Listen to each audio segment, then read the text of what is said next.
ദിവ്യകാരുണ്യ ഈശോയാൽ ഏറെ സ്നേഹിക്കപ്പെടുന്നവരെ, വിശുദ്ധ കുർബാനയ്ക്ക് ചരിത്രത്തിൽ 3 കാലഘട്ടങ്ങൾ നമുക്ക് കണ്ടെത്തുവാൻ സാധിക്കും.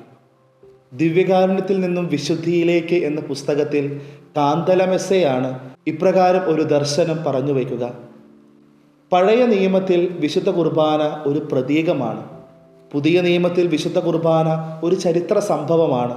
സഭയുടെ കാലഘട്ടത്തിൽ വിശുദ്ധ കുർബാന വിശുദ്ധമായ ഒരു കൂദാശയാണ്.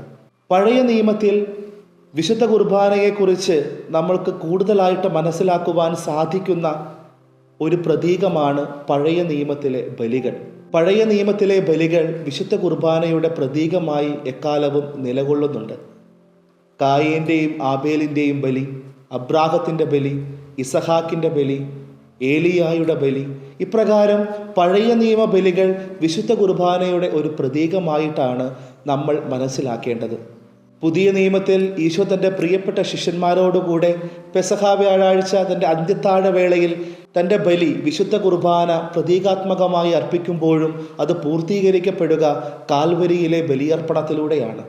തീർച്ചയായും ഇത്തരത്തിലുള്ള ഈശോയുടെ പുതിയ നിയമത്തിലെ ആ ബലി അതിന് പഴയ നിയമ ബലികളുമായി അഭേദ്യമായ ബന്ധമുണ്ട്. ഒരു മാനുഷിക പ്രവൃത്തി ബലിയായി മാറണമെങ്കിൽ 4 കാര്യങ്ങൾ അനിവാര്യമാണ്. 1, ഒരു ബലി അർപ്പകൻ ഉണ്ടായിരിക്കണം, അതായത് ബലി ചെയ്യുന്ന ആൾ. 2ാമതായി ബലിവസ്തു ഉണ്ടായിരിക്കണം, എന്തിനെയാണോ ബലിയർപ്പിക്കുന്നത് അതാണ് ബലിവസ്തു. 3ാമതായി ഒരു ബലിപീഠം ഉണ്ടായിരിക്കണം. അവസാനമായി 4ാമതായി ദൈവ ആരാധന, അതായത് എന്തിനാണോ ബലിയർപ്പിക്കുന്നത് ആ ബലിക്ക് ഒരു ഉദ്ദേശം ഉണ്ടായിരിക്കണം. തീർച്ചയായിട്ടും പഴയ നിയമത്തിലെ ആബേലിൻ്റെയും കായേൻ്റെയും ബലി നമ്മൾ വ്യക്തമായി മനസ്സിലാക്കുകയാണെങ്കിൽ ആ പഴയ നിയമ ബലിയും പുതിയ നിയമത്തിലെ ഈശോയുടെ ബലിയും തമ്മിലുള്ള ആ ഒരു ബന്ധം നമുക്ക് മനസ്സിലാക്കുവാൻ സാധിക്കും. കായേൻ്റെ ബലി, അവിടെ കായേനാണ് ബലിയർപ്പകൻ. ബലിവസ്തുവോ വിളവിൻ്റെ ഒരു ഭാഗം. ബലി പീഠം ബലിക്കല്ലാണ്, ഉദ്ദേശം ദൈവത്തെ പ്രസാദിപ്പിക്കുക.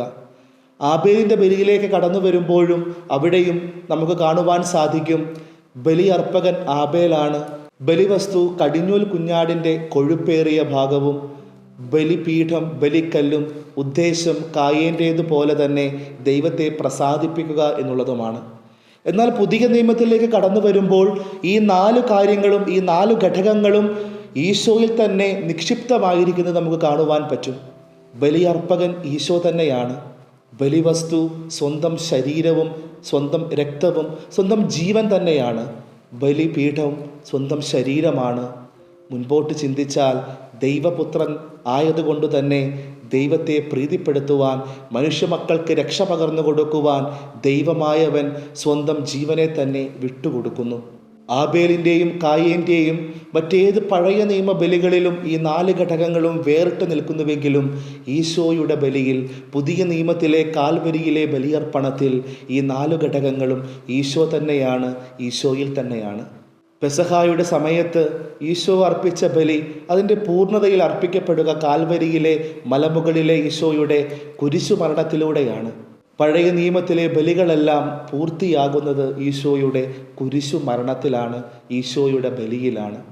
ഇനിയൊരു ബലി ആവശ്യമില്ല. കാരണം മാനവ മക്കൾക്ക്, മനുഷ്യർക്ക് രക്ഷ പകർന്നു കൊടുക്കുവാൻ ഉതകുന്ന വിധം ഈശോ സ്വന്തം ശരീരവും രക്തവും മനുഷ്യർക്ക് രക്ഷയ്ക്കായി ബലിയായി അർപ്പിച്ചു.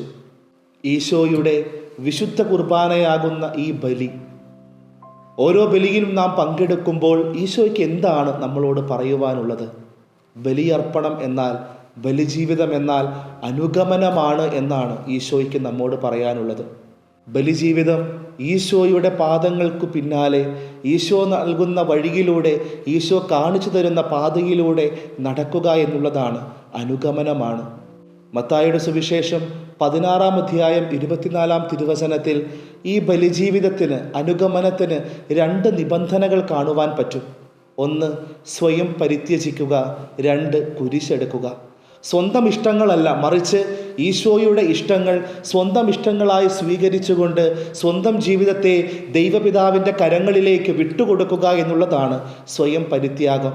കുരിശെടുക്കുക എന്നാൽ ജീവിതത്തിൽ ഈശോ അനുവദിക്കുന്ന സഹനങ്ങളെയും വേദനകളെയും സങ്കടങ്ങളെയും എല്ലാം ജീവിതത്തിൻ്റെ ഭാഗമായി സ്വീകരിച്ച്, ഈശോയുടെ സ്നേഹത്തിൻ്റെ പ്രതീകമായി സ്വീകരിച്ച്, ഈശോയ്ക്ക് നമ്മളുള്ള സ്നേഹത്തിൻ്റെ അടയാളമായി കണ്ടുകൊണ്ട് ഈശോയെ അനുഗമിക്കുക എന്നുള്ളതാണ്. ഇപ്രകാരം സ്വയം പരിത്യാഗത്തിലൂടെയും ഈശോയുടെ കുരിശെടുത്തുകൊണ്ടും ഈശോ കാണിച്ചു തരുന്ന വഴിയിലൂടെ നടക്കുവാൻ ഈ നോമ്പുകാലത്ത് നമുക്കും പരിശ്രമിക്കാം. അതിനുള്ള വലിയ കൃപ ഈശോ നമുക്ക് നൽകട്ടെ. ഓർക്കാം, സമ്പൂർണമായ സമർപ്പണമുള്ളിടത്തെ ബലിജീവിതം പൂർണ്ണത പ്രാപിക്കുകയുള്ളൂ. എന്തെങ്കിലും സ്വന്തം ഇഷ്ടം തനിക്ക് വേണ്ടി തന്നെ മാറ്റിവെച്ചാൽ അവിടെ ബലിജീവിതം സമ്പൂർണ്ണമാകുന്നില്ല, പൂർണ്ണമാകുന്നില്ല. മുഴുവനായി ഈശോയുടെ കരങ്ങളിലേക്ക് വിട്ടു നൽകി ഈശോയെ അടുത്തനുഗമിക്കുവാനുള്ള ഒരു വലിയ അവസരമായിട്ട് ഈ നോമ്പുകാലം മാറട്ടെ എന്ന് ആശംസിക്കുന്നു, പ്രാർത്ഥിക്കുന്നു. ആമേൻ. വിശുദ്ധ കുർബാനയുമായി ബന്ധപ്പെട്ട വീഡിയോകൾ നിങ്ങൾക്ക് ലഭിക്കാൻ ഈ ചാനൽ സബ്സ്ക്രൈബ് ചെയ്യുക.